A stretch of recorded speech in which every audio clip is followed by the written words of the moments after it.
right, as I said, we're in a series called Do the Opposite, and have you guys ever heard of, it's kind of its own little genre of entertainment, but like fail army or fail videos or the hashtag fail, right, where, you'll see videos of these guys like riding skateboards and like just wrecking themselves, or you've got middle-aged men who are jumping on their kids' trampolines and they end up doing something crazy, and it ends up on these fail videos.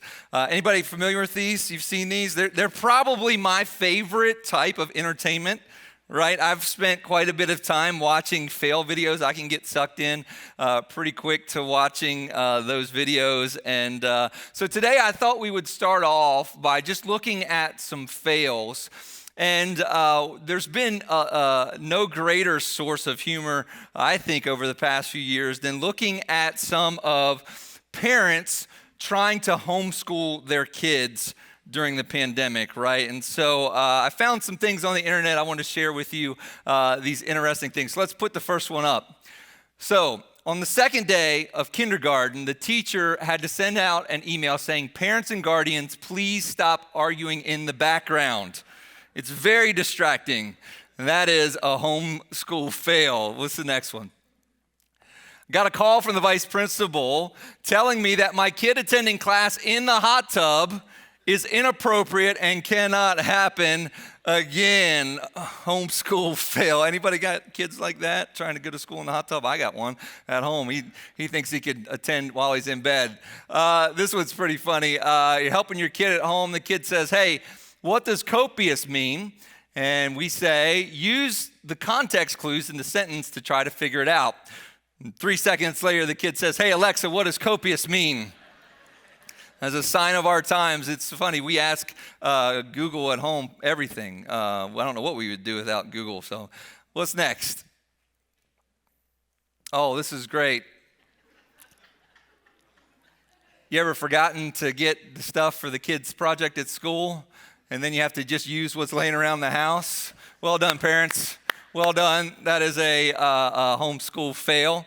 And this one's my favorite here. So Ben here had to write how things were going at home for the homeschooling. "It is not going good. My mom gets stressed out. My mom is really getting confused. We took a break so my mom can figure this stuff out. I'm telling you, it is not going good." This is a homeschool thing this last 2 years, been tough. So, and then in kind of honor of Valentine's Day, I thought I would show you a couple Valentine's Day fails as well. These are great. Let's see what we got here. This is the sign at the drugstore. For Valentine's Day, you could get candy, candles, or pepper spray. Valentine's can be challenging for women. I get it. So make sure you got some pepper spray. This one was funny. So you see there, this is a Valentine's Day display there, and you've got, hearts and different things. And then what do you see right there? File for divorce. Definitely a Valentine's fail for Office Max there. So here's another one. I thought this was really kind of creepy. You've got Valentine's Day candy, and then right in the middle of that, you can give your loved one sudden sleep pills. We do not want that. Don't trust that guy, please. And then this card, a girlfriend is a sister you choose. No, that is definitely not what I'm looking for Valentine's Day. So don't do that, please. Don't do that. Any more? Here we go. This one's great. Kid wrote his mom a Valentine's Day card and said, "I love you. You're doing a great job at not burping at my bus stop. Happy Valentine's Day." There you go. Valentine's fails. And so, we all face different failures in our life. We face different things that are challenges, from homeschooling to relationships. Sports fails. We're about to watch one of the biggest games of the year, and we could see some of that. Personal failures, work failures, financial fails. But one of the most challenging fails that I think we can have in our life is when we come up against something that's really tough, and when we begin to doubt, and it's something that I would call a faith fail. A faith fail. It's when you feel like your faith is slipping or failing, and when you go through a tough time or a season of crisis, much like what most of us have experienced over the past 2 years. It's a very challenging time collectively we've been through, and it can do all kinds of things to your emotions, right? It can play with your emotions and your feelings, and particularly how we perceive our faith. And I'm confident because, honestly, for me, I'm in this boat. I've been in this place many times in my life, but I'm confident that some of us are experiencing a crisis of faith in our life. And that this crisis of faith, it can show up in a lot of different ways and come at us in a lot of different directions. And the first way is like we can begin to doubt ourselves.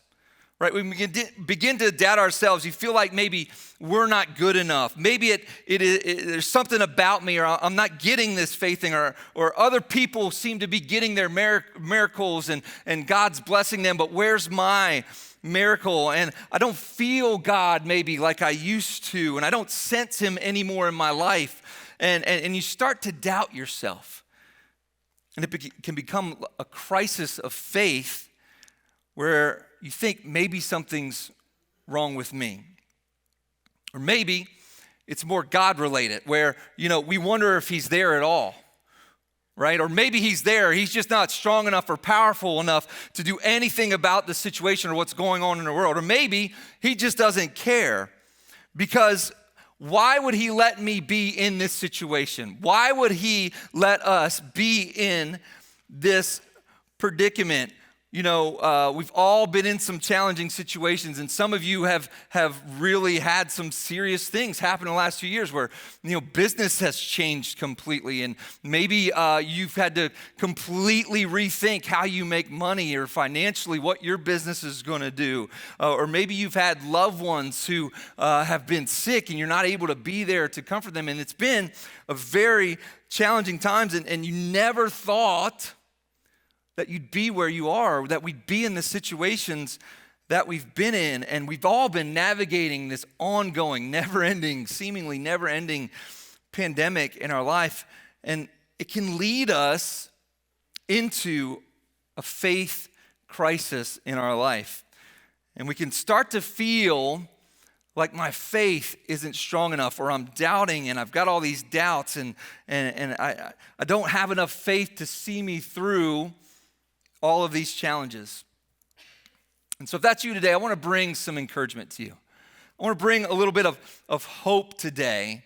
And I really want you to listen to me, because, sometimes we believe that doubt is the opposite of faith, or that doubt can't exist if we have faith. Like, here's faith and here's doubt, and that they're these two separate things.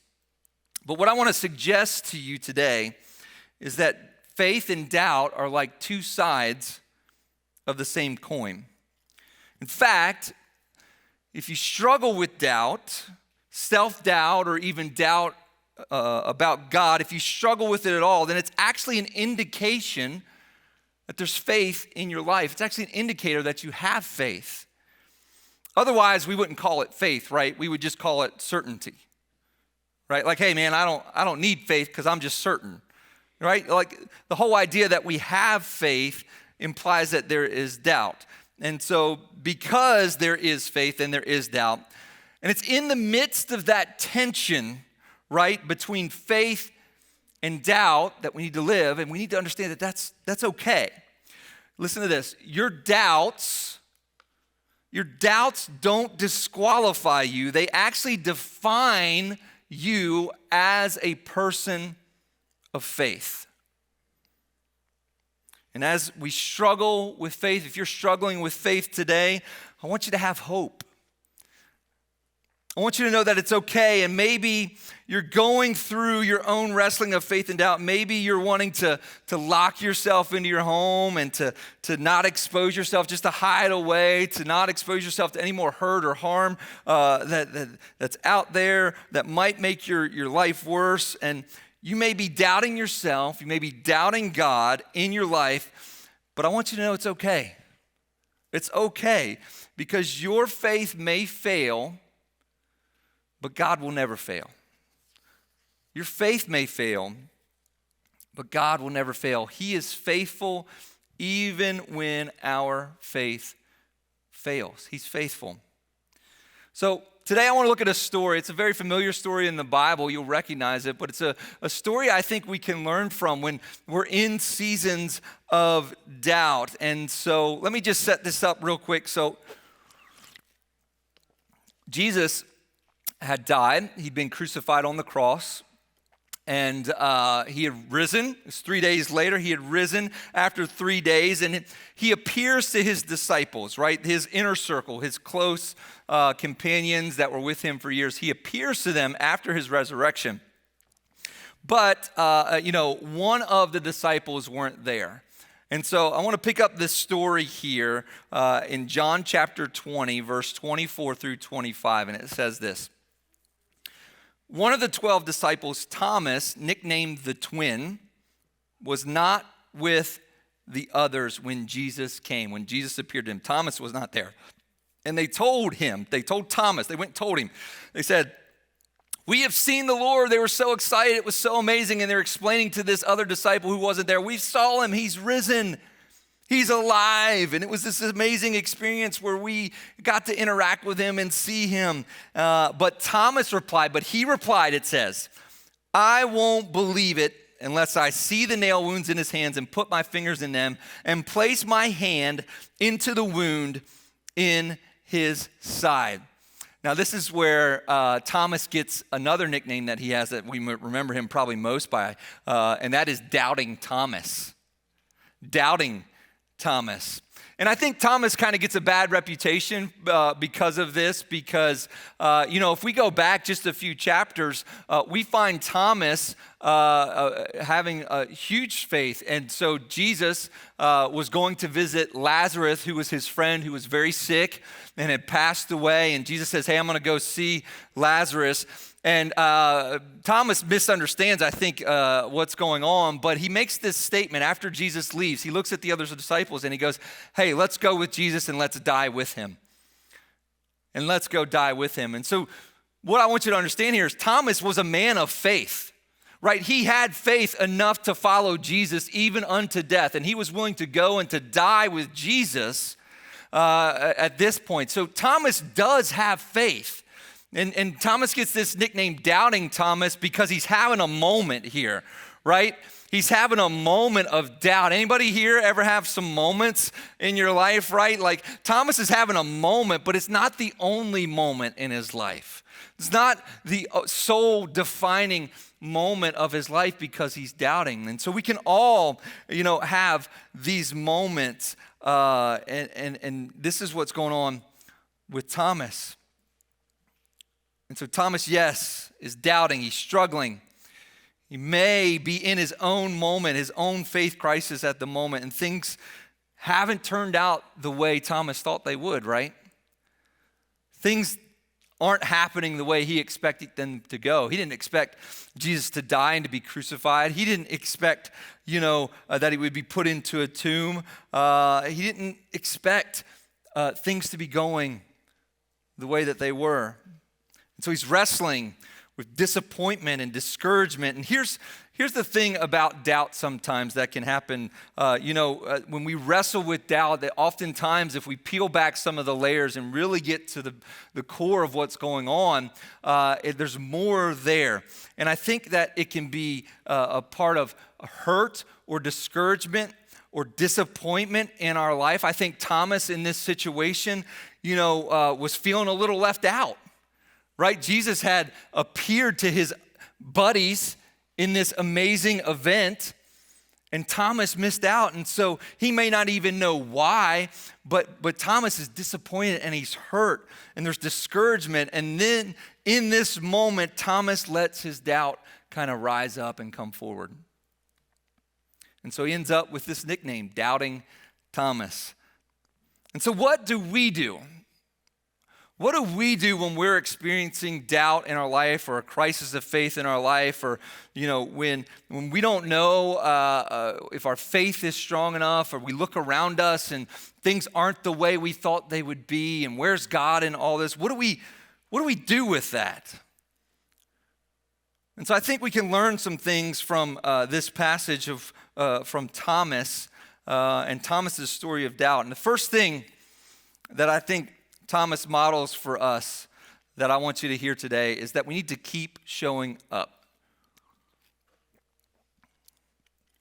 Keep showing up.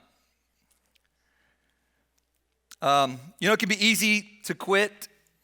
Easy to quit in life certain times. I was looking for an example about this, and I found this funny thing I'm just going to share with you. It's this quote. So put this up here for me. I thought this was pretty funny, an example of somebody who wants to quit maybe. A pretty lady in a restaurant came up to my table and asked if I was single. Happily, I replied, yes. And so she took the empty chair to another table.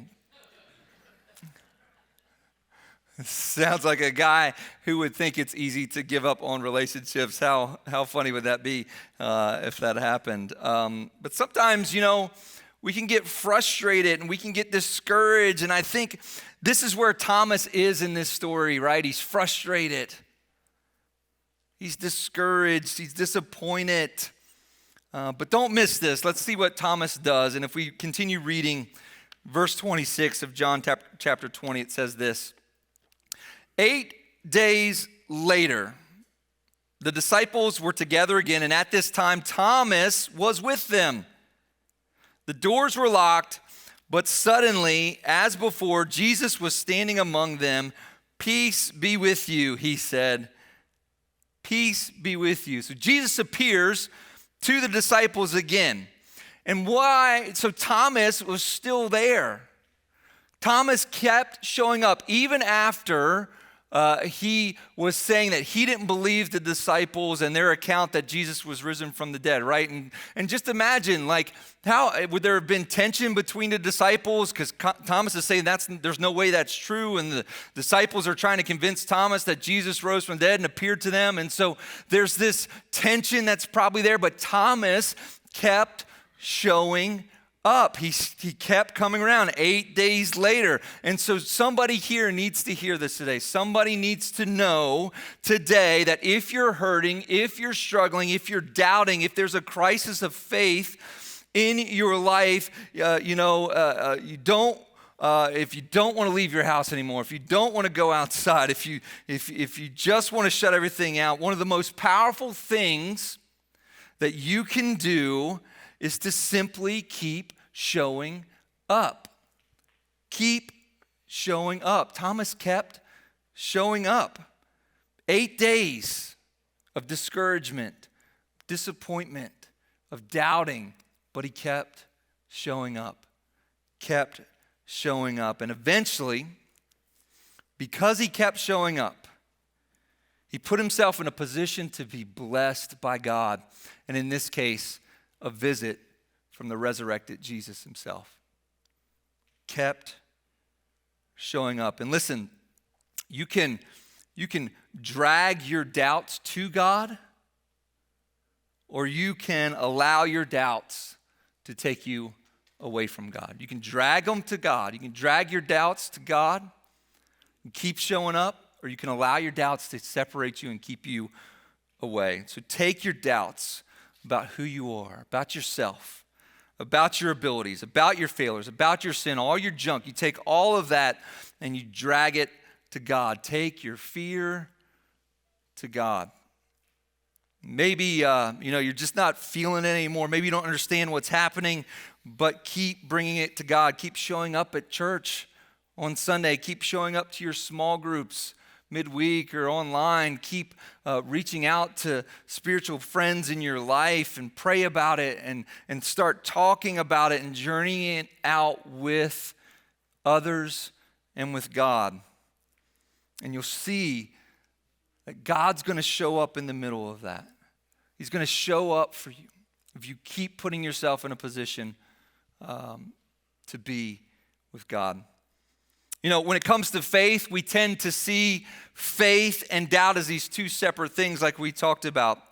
But honestly, faith, you know, if we look at it here, we think that our faith is large and we're doing well and all things are going great and our doubt's down, right? And we're not doubting as much, but our faith is good and all things are going and we're communicating with God and we feel God's presence in our life. And then there's the opposite that we can think of sometimes, right? Where our doubt is overtaking us and it's separate from our faith, but, you know, we're struggling feeling God's presence or you know, we don't know what's going on with ourselves. But the reality, I think, is not that these two things are separate, but that faith and doubt are together, and that it's a tension between the two, that it's more real to our human experience, that we're going to go through seasons where there's doubt and we have faith, but they're not separate.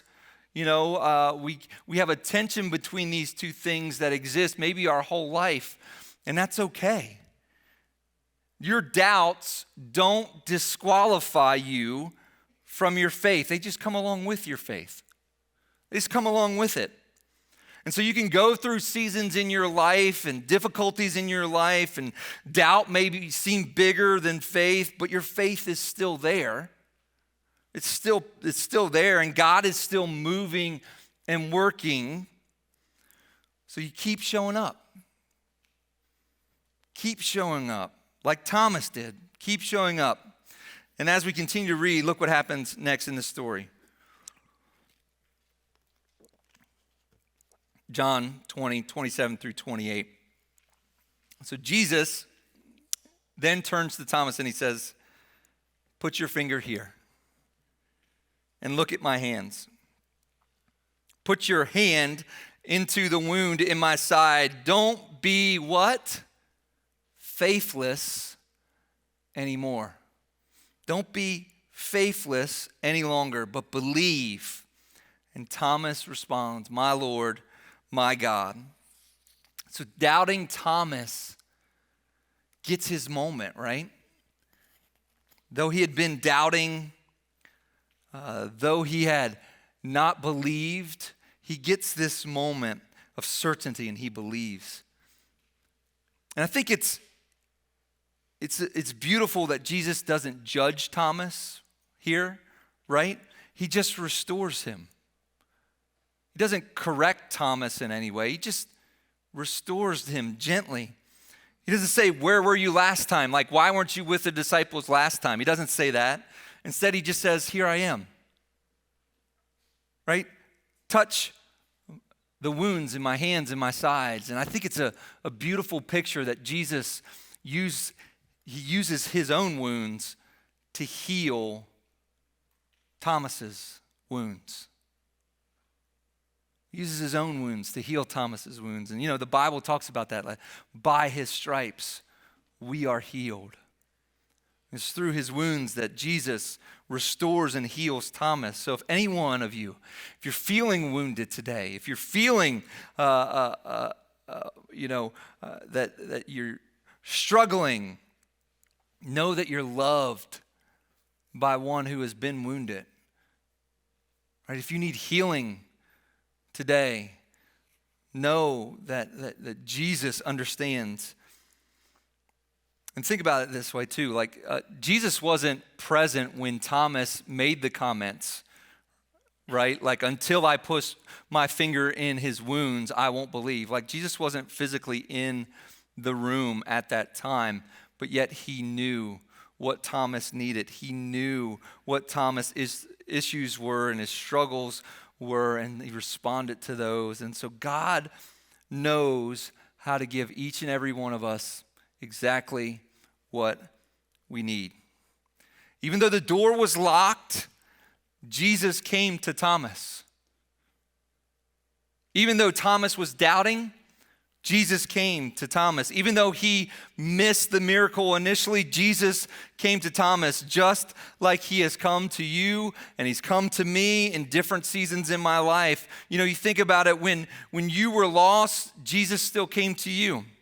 When you felt left out, Jesus still came to you. When you were messed up in your mind, Jesus still came to you. When you were running with the wrong crowd, Jesus still came to you. When you made a bad decision, Jesus still came to you. When you cheated, Jesus still came to you. When you gave into temptation, Jesus still came to you. He showed up in your life. He didn't abandon you. When everybody else abandoned you, Jesus came to you. When everybody let you down, Jesus was there for you. When you let everyone down, Jesus still came for you.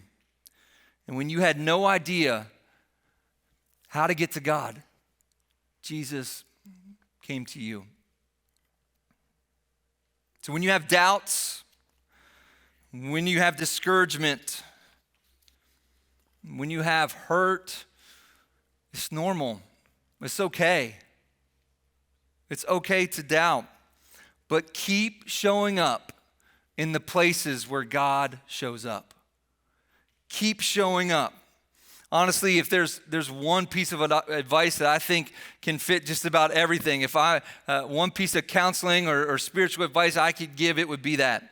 Just keep showing up. Keep showing up at church when you don't feel like it. Keep going to your small group. Keep reaching out to your spiritual leaders in your life. Keep showing up in the places where God shows up until God clears it up. If you're a new believer and you don't know what to do next, keep showing up. If you aren't sure what God wants for your life, just keep showing up. If you feel like my life is on hold, keep showing up. If you're going through a hard time, keep showing up. If I'm not feeling God move in my life anymore, keep showing up. If I messed up again, just keep showing up. If I feel like giving up, just keep showing up. Drag your doubts to God so that they don't drag you down. It's okay to doubt. It goes along with our faith. It's okay to doubt.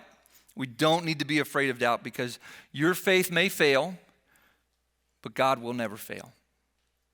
God will never fail. So keep showing up. Second point I want you to kind of take with you this morning is remember your reasons. Remember your reasons. You guys who are on social media, you ever notice, like Facebook, I think does this, Instagram maybe, there's a app called Time Hop, I believe, but it's where like you'll get these notifications of photos from like a year ago or 2 years ago or 5 years ago or whatever. Anybody familiar with those? You see those things come up? A few of you. My wife and I have a Google Photos account, and it does this thing where it'll remind you, right? And we do this thing where we have one Google Photos account, and it'll automatically upload all the pictures from both of our phones. And it's pretty cool because I'll get to kind of see things that maybe I missed that I wasn't able to be at. Same thing for her, but you know, it recently did this, and we've been doing this, oh my Lord, for a long time. Matter of fact, I went back and I looked, and I found this picture. Look at that.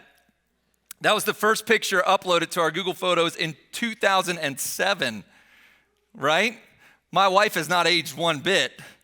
She looks exactly the same to me, but somehow I have doubled in age, it looks like. But we can take that down now.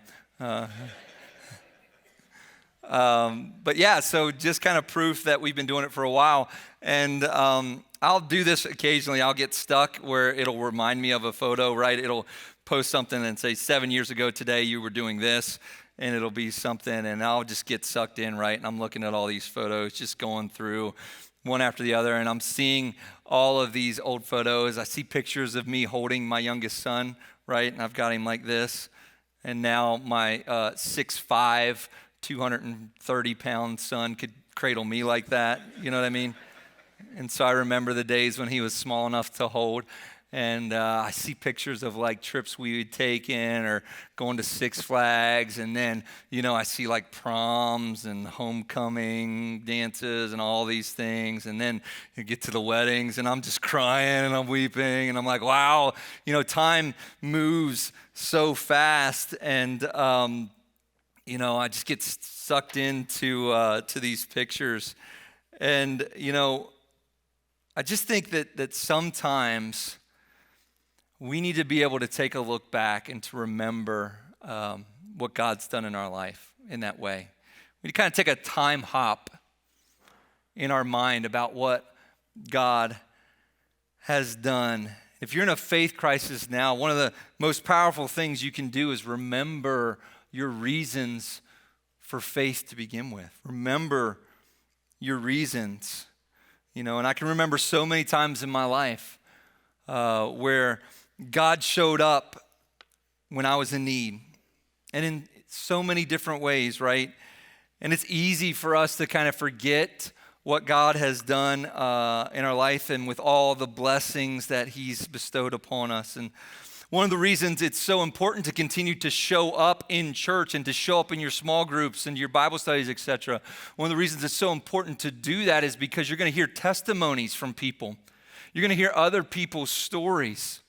And it's those stories that can help remind you of what God's done in your life. As somebody shares how God restored them or delivered them from an addiction, or as that God found them and saved their marriage, it reminds you of what God's done in your own life.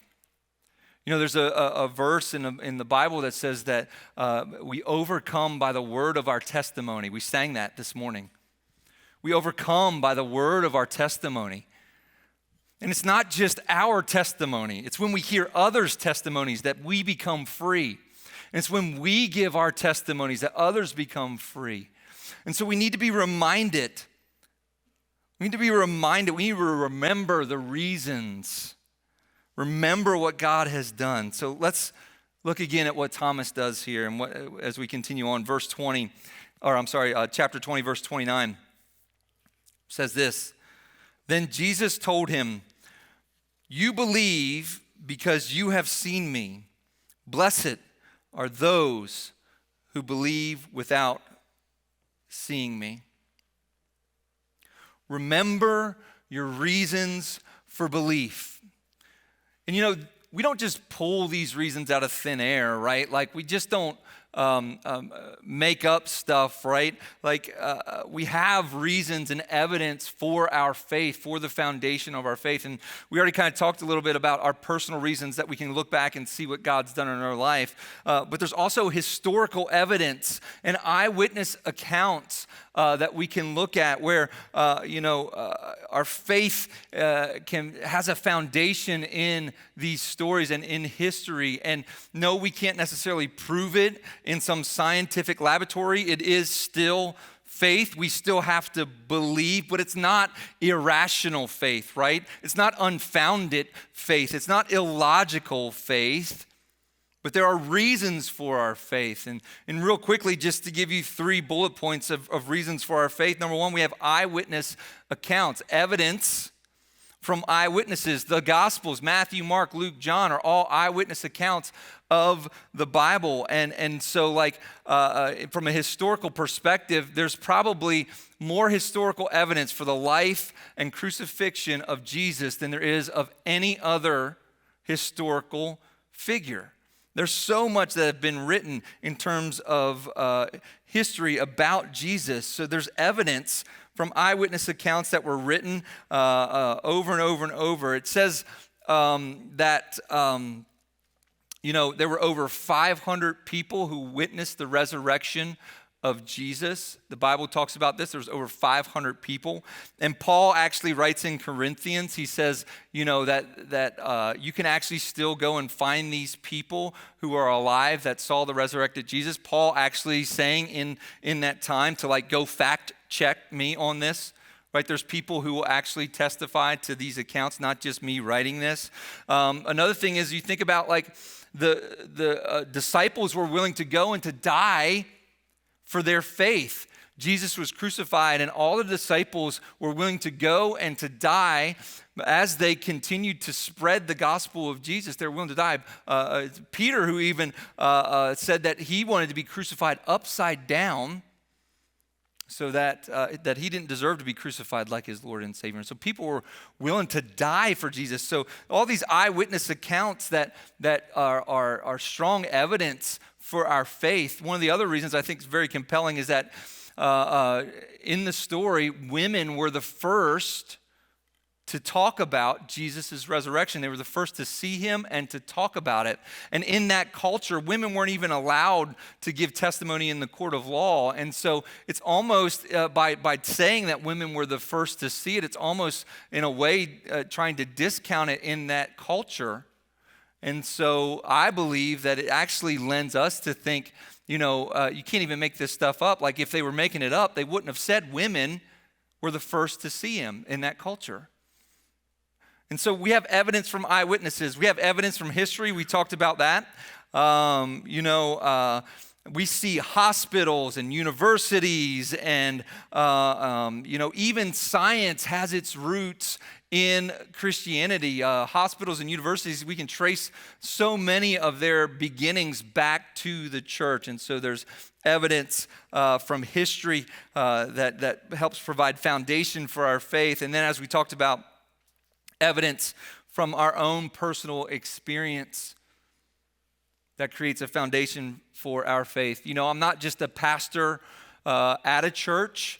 I'm a product of the church, right? My story is that I was broken and messed up, and my family was messed up, and we got connected with the church, and the church helped put me back together and help me find a place. And it's out of that so many good things have come into my life. And in fact, if not for the church, who knows? It wouldn't be pretty. It wouldn't be pretty. And so as we look around and we see all that God has done, there's evidence for our faith, right? You may have doubts, but it's with your faith. But our faith isn't irrational. It isn't illogical. I have history. I have eyewitness testimony. It's based in personal experience. And no, we cannot test it in some science laboratory, but that is why it's called faith. But I can still believe and I can affirm all of it, even if I'm struggling with doubt. There's our faith and our doubt together. So sometimes we just need to remember where Jesus has brought us, where Jesus met us, what he has brought us through, and remember how far he has brought us. And so let's look at verse 30 and 31 as this wraps up. John wraps this up. In verse 30 it says, the disciples saw Jesus do many other miracles, miraculous signs in addition to the ones recorded in this book. But listen to this. But these are written so that you may continue to believe. You may continue to believe that Jesus is the Messiah, the Son of God, and that by believing in him, you will have life. You will have life by the power of his name. I believe that the enemy would have you believing lies, would have you doubting yourself. The past 2 years have been challenging, to say the least. And I think if we allowed ourselves to doubt and to allow the enemy to speak in our life, we can become guarded. We can begin to put up walls in our life. Trying to keep ourselves safe maybe, or try not to be exposed to harm, or begin to doubt in our life. And the enemy wants us to begin to ask questions and to isolate ourselves from other people. It's why we need to keep showing up. We need to be around each other. We need to interact with each other. But the enemy wants to isolate you, wants to keep you by yourself, wants you to ask questions like, where is God? Where is God in all of this? Maybe these are questions you've wrestled with over the past 2 years, or maybe currently wrestling with. And, why don't I feel God like I used to? Why doesn't he speak into my life like he used to? Why am I not feeling him? Why is there suffering? Is it just me? Is it something I've done? Is something wrong with me? Am I not good enough? Have I been left out? The enemy would want you to begin to doubt yourself and to doubt your God. I believe that the Lord wants to speak to you today. And he wants to say, I'm okay with your doubts. You drag your doubts to me. The Lord wants to say, Thomas, come put your fingers in my hands today.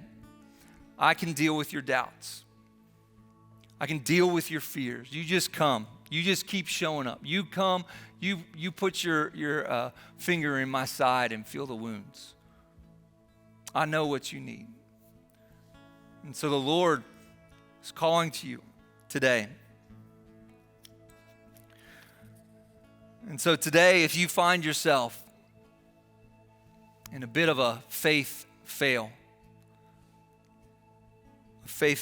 know that Jesus is still pursuing you, still chasing after you.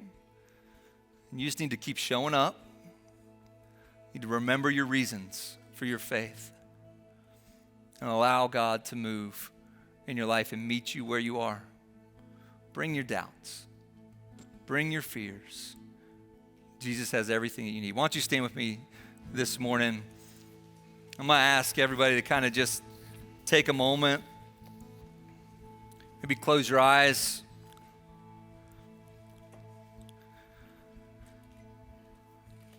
I just want you to think about it. I want you to think about it this morning. If you're at home, you're watching online, if you're here in person, I just want you to think about this morning. Do I have doubts? Are there questions in my heart about my faith? Am I not trusting God like I have before? Maybe I don't hear his voice. If that's you this morning, you need to know that Jesus is calling you. He's calling you. And he wants to let you know that he cares, that he loves you, that he's not scared of your doubt, he's not scared of your questions. Just bring them and keep showing up. And maybe this morning you're here and you've never crossed that starting line of a relationship with Jesus. You've never crossed that starting line of faith. And so if that's you this morning, I want you to know that you're here for a reason. It's not by mistake that you're here this morning. And Jesus wants you to know that he loves you, that he has a plan for your life, and he can meet you where you are in your doubt and your mess, whatever it is.